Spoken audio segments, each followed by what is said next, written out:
Many of us assume that as long as we don't have a fever, a nagging cough, or a broken bone, our bodies are in perfect working order. We equate wellness with simply not being sick. But in 1948, the World Health Organization moved to replace this narrow baseline. They drafted a global standard, defining health as a state of complete physical, mental, and social well-being. Under this framework, a person with a perfectly functioning immune system and strong bones is still considered unhealthy if they are completely isolated or chronically stressed. Over the decades, medical science has expanded on this idea.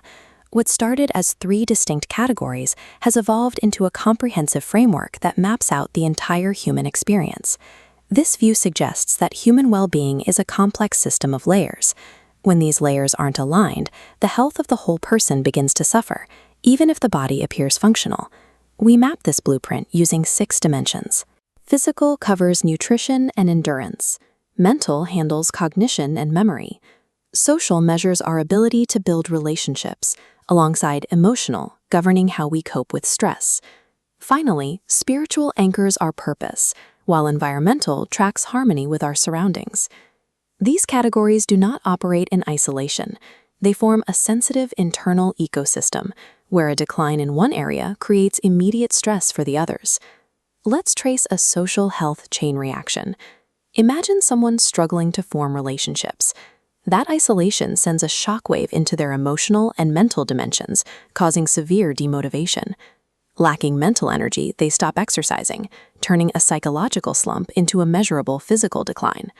The symptoms might show up as physical fatigue or weight gain, but the root cause requires a social and emotional fix. This 6-dimensional blueprint is tested constantly, but the nature of that test shifts depending on where an individual is in their lifespan. During childhood, the battle is heavily physical. Kids are actively building their bodily foundation, meaning their primary hurdles involve securing adequate nutrition, fighting off preventable diseases, and avoiding developmental stunting. As they transition into adolescence, the physical foundation usually stabilizes. Instead, the mental, emotional, and social pillars take the heaviest hits. Teenagers navigate rapid bodily changes, the intense pressure of social media, and shifting peer dynamics.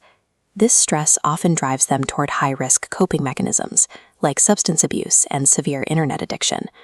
For the differently abled population, the most severe hurdles often originate outside the body entirely. Their greatest threats lie in the social and environmental dimensions, where they frequently face societal stigma and a lack of inclusive physical infrastructure. This United Nations Sustainable Development Framework illustrates how international bodies have recognized these specific vulnerabilities, making inclusive care for these groups a major global target. Every stage of life presents unique threats to our well-being. Navigating these transitions successfully depends on a support system that can adapt to the specific pressures of each age group. Pure individual willpower is rarely enough to maintain a 6-dimensional health ecosystem. It requires institutional backup. Schools and teachers act as the frontline defense.